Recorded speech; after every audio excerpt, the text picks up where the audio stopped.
I wasn't seeking any knowledge. But you know what? Knowledge kept coming and finding me. One of the most amazing places that I was getting dawah from was from Somalian taxi drivers. In London, the majority of taxi drivers in North London are Somalis. And may Allah be pleased with them, because they are the secret army of Islam. Right now, as I'm speaking to you, somewhere in the world, a non-Muslim man or woman is getting into a taxi cab, and the Somalian taxi driver is sharing a hadith of the Prophet sallallahu alaihi wasallam, and that person is being filled with curiosity at least, and possibly even love for Islam. So I would get into these taxi cabs and I would say salam alaikum because I'd been to Palestine, and the driver would always be interested. You speak a bit of Arabic.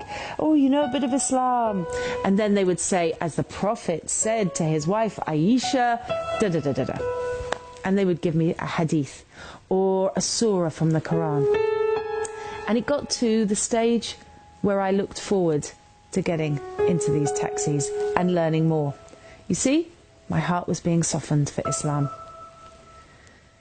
Of course, each of us must have a relationship with the Quran. And I did open the Quran before I came to Islam, but only once.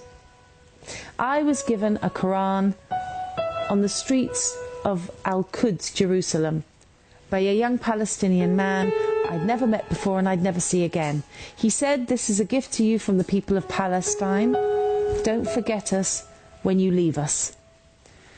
When I got home, I opened the Quran. I washed my hands. I didn't know about wudu, but I opened the Quran and I thought, I like the Muslims. They're good people. Let me find out what their book says.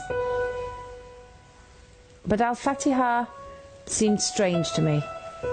I turned more pages. The book seemed to be shouted commands, and the voice seemed rather threatening. I felt scared. Imagine being scared of the Quran. But you know, Allah is the all-knowing and the all-wise. And if you come to the Quran in disbelief, or Allah has not prepared you for the Quran, it's not open to you. And at that point, it wasn't open to me. It was literally a closed book. I shut the Quran and I put it on a top shelf out of respect. And I never opened it again until after I'd said my Shahada. Can you imagine?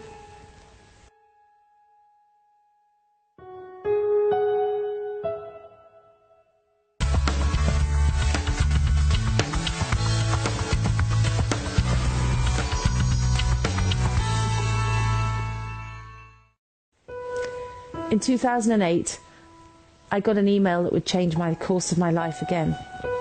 It said two things.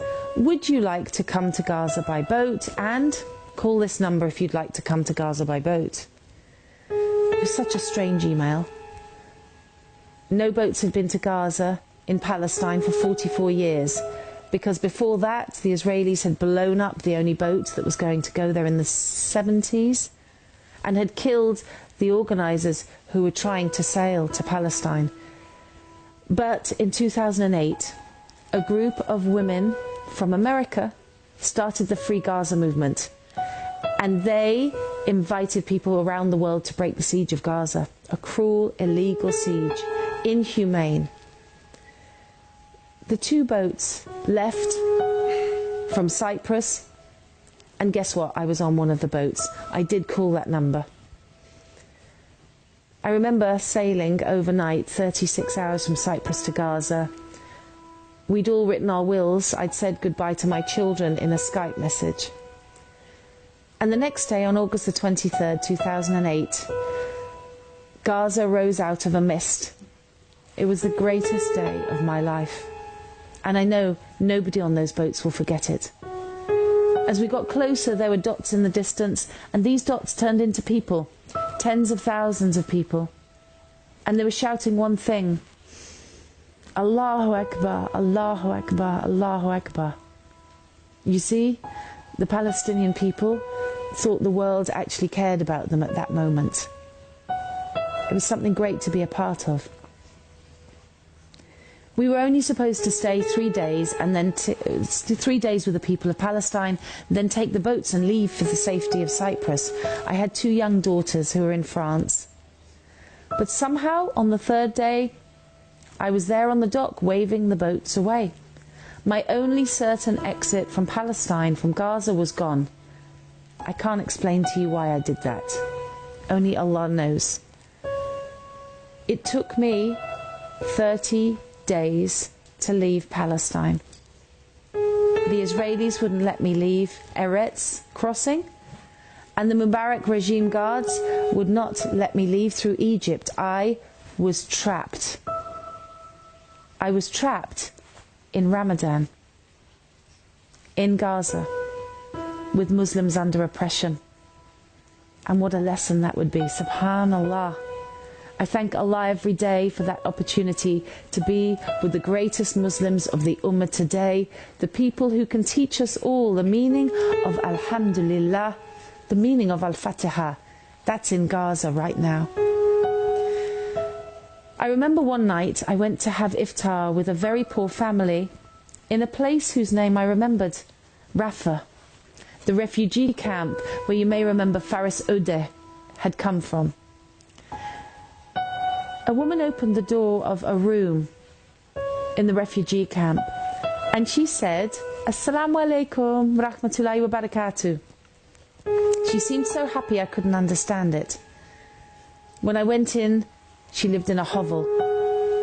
I asked her, why do you fast in Ramadan? It makes no sense to me. Your God makes you hungry. Your God makes you thirsty. Why are you fasting? This mother of Rafah turned to me and she said, with a face so full of light, I fast in Ramadan to remember the poor. I remember those words because she was so poor herself. And she didn't seem to realize it because she was just grateful to Allah for whatever she had. And at that moment a key went into my heart and the words came to me, if this is Islam, I'm in. But guess what?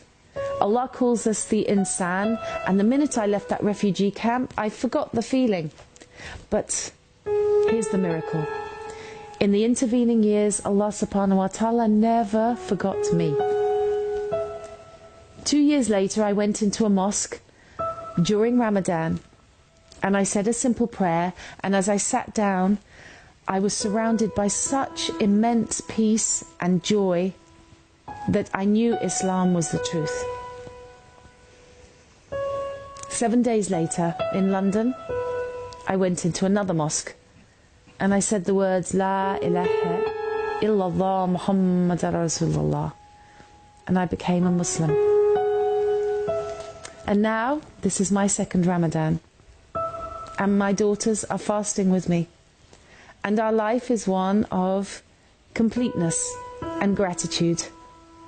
Gratitude to Allah for guiding us to this beautiful faith, and gratitude to all of you for being my sisters and my brothers. So I make dua that, like me, you will today recognize that Alhamdulillah is the strongest word we can be saying.